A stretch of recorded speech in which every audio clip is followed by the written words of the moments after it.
Naoki Urasawa's Monster is one of my favorite series of all time. I first watched the anime when I was like 14, didn't understand any of it, but still enjoyed it. And I finally read the manga a few years back, and I think it might be my favorite crime mystery of all time. So imagine my surprise when I'm walking around a manga shop, looking for the worst fuck-ass irrelevant manga possible, right? Pick up a deep cut by none other than Osamu Tezuka, go home to read it, and realize that I'm reading Monster? So what's up everyone, welcome to the channel, I hope you're having a great day. Before we jump in, I just want to quickly say that all the songs in this video are from my new EP that just came out. If you enjoy what you hear, go check it out, I guess. Yeah, that's that. Today I'll be talking about an obscure manga called Mu, and going into the parallels it shares with Naoki Urasawa's Monster. And yeah, I know it's spelled MW, but Wikipedia says the pronunciation is Mu, so I don't know what to tell you. I should be honest right off the bat though.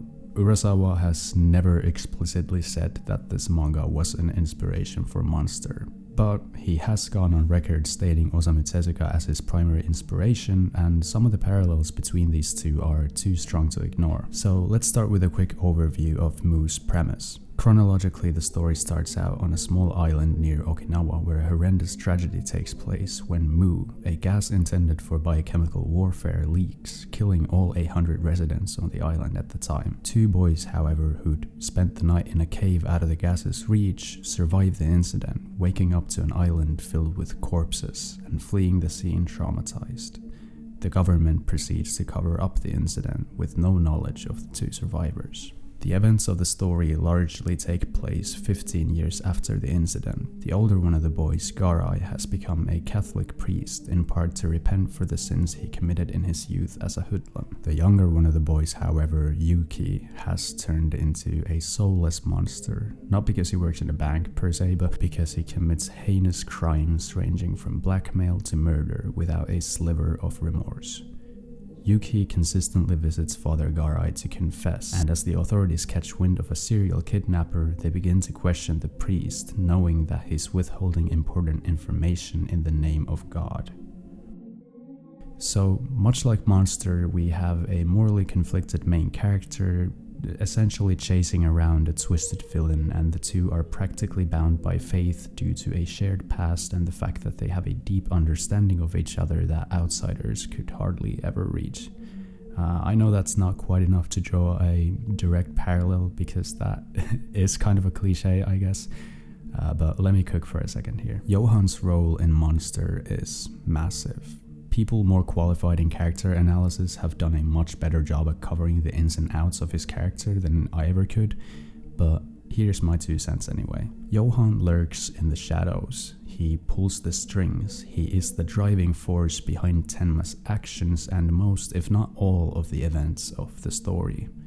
Despite his massive role, Johan is absent for most of the story, physically absent at least. What makes him the incredible villain we all see him as is the fact that more than a character, he is an actual plot device, and as I said, a driving force, and an amazing one at that. Most of what we learn of his past is through information Tenma gathers from other characters and sources, and we know of his actions because the people he manipulates carry them out, and sometimes outright mention that Johan is the one behind everything, or we find out through Tenma's deductions. Despite being a plot device, Johan is still an intriguing character, because he's not an organization, he is a person, even though his impact is on the level of an entire evil organization. We want to know his past, his morals, reasons, motive, and ultimate goal. In the end, I am of the opinion, and I apologize if this is too surface level, but to me, Johan is a monster.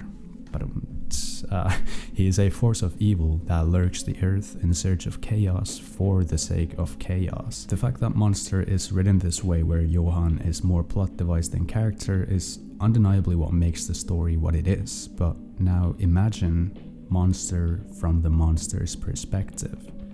That story is Mu.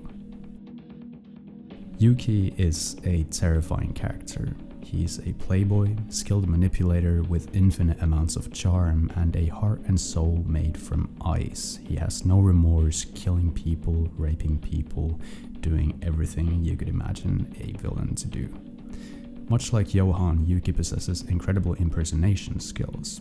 To be fair, Johan impersonated as his twin sister, which I imagine is much easier to pull off than what Yuki does, but still, we have an obvious parallel here of the main male villain impersonating as women, which I don't think I've seen all that often. Can that be called a cliche? Not in my opinion, but maybe I'm ignorant in that. Yuki comes from a lineage of kabuki actors. It's basically a Japanese form of theater where men play female characters, and thanks to this he even has the ability to impersonate female speech, to the point of fooling his victims' parents over the phone and even in person. One of the more horrifying scenes in Mu is when Yuki kills his boss's daughter while her mother is in the house. She hears sounds from downstairs and calls out to her daughter, only for Yuki to do a perfect impersonation of her voice, saying she needs some fresh air, all the while dragging the actual daughter's corpse over to his car. I found myself skeptical of any female characters in this manga, which sounds sus as fuck out of context, but it's because there's no telling when a female character actually is who they claim to be once it's established that Yuki has this incredible impersonation ability. There's a similarity between what happens with Johan and Anna in Monster when they are children dressed up in the same clothes, as their mother has to make a decision between which one to send to the Red Rose Mansion, and the final chapters of Mu, where Yuki's older brother enters the scene disguised as his younger brother. Both of these scenes cause some serious intentional character confusion for the reader and the characters themselves, and I can't help but wonder if Urasawa took the idea for that aspect of Monster from this very moment in Mu.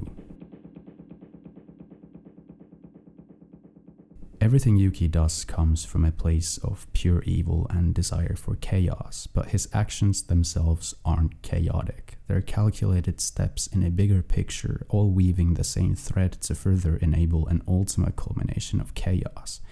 Sound familiar? Even if I am correctly analyzing Johan's ultimate goal to be pure chaos, his actions are far from chaotic. I mean, both of these characters are masterclass manipulators and intelligent beyond belief. They don't work on instinct, they plan and calculate every move they make. In Yuki's case, even the actions that seem to come from a place of pleasure-seeking psychopathic tendencies are calculated decisions. Let's switch over to the good guys for a bit.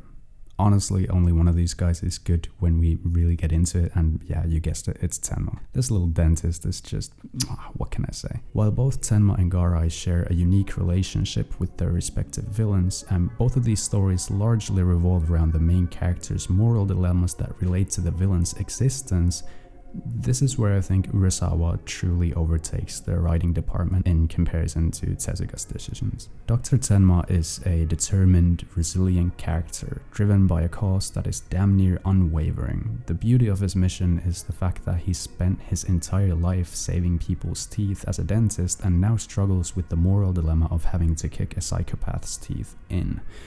It's a beautiful moral dilemma, and Tenma is an incredibly admirable and strong protagonist, whereas Garai, he's kind of a spineless fuck, honestly. Tenma meticulously hunts down Johan and does everything in his power to do good for the people he comes across, while Garai is practically an accomplice of Yuki's, assisting him in his crimes and protecting him from law enforcement. He is at a predicament with his morals like Tenma, sure, seeing Yuki's evil and even attempting to kill him at one point, but still he's held back by his faith, because ultimately he sees Yuki as a victim and as someone who can be salvaged through faith.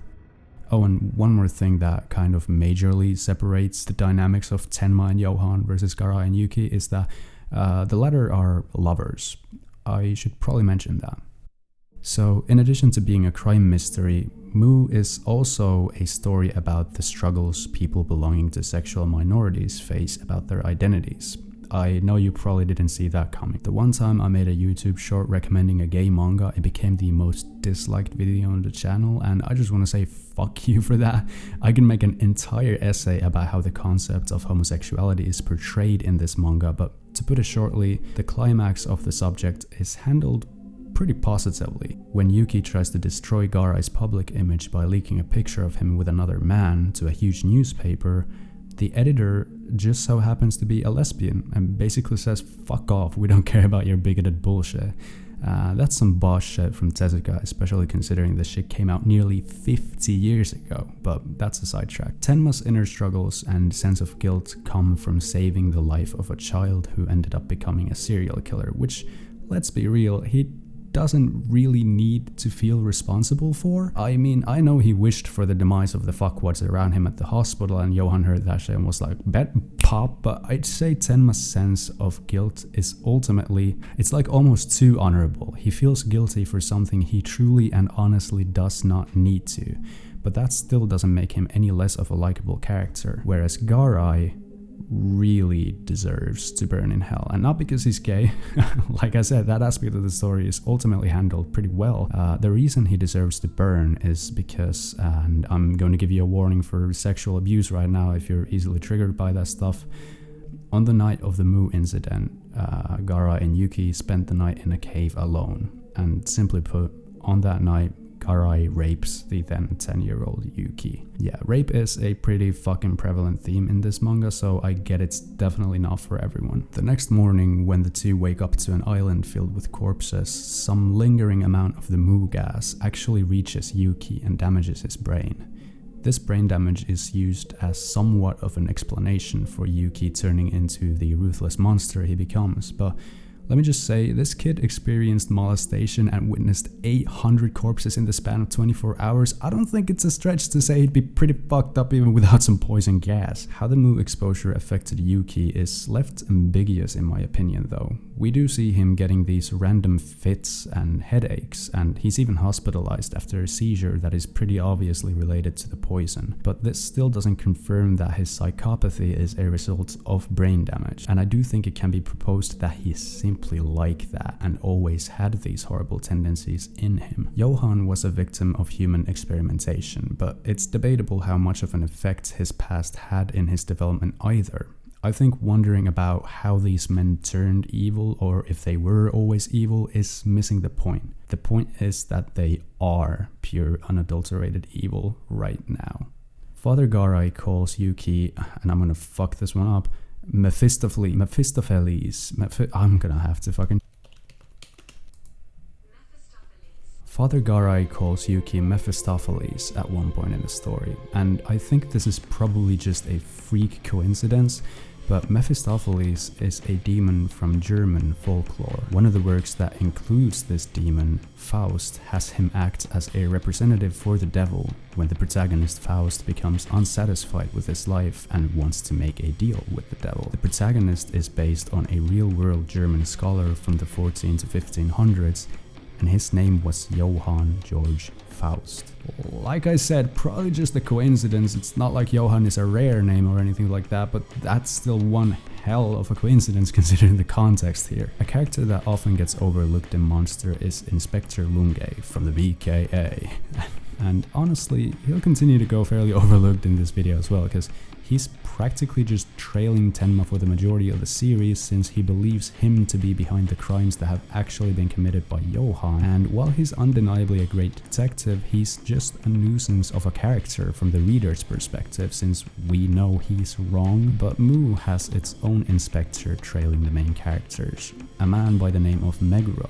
This character seems like an early prototype of both Inspector Lunge and honestly L from Death Note. I get L vibes from this guy mainly for his appearance and reputation of basically being the best detective the nation has to offer, but his presence in the story is much more akin to that of Inspector Lunge from the BK. He's a constant figure looming over Yuki and Garai's heads, serving as a reminder that while the story primarily revolves around the terrors and mind games Yuki subjects onto Garai, there's an overlord here, and a single slip-up will lead to both of their demises.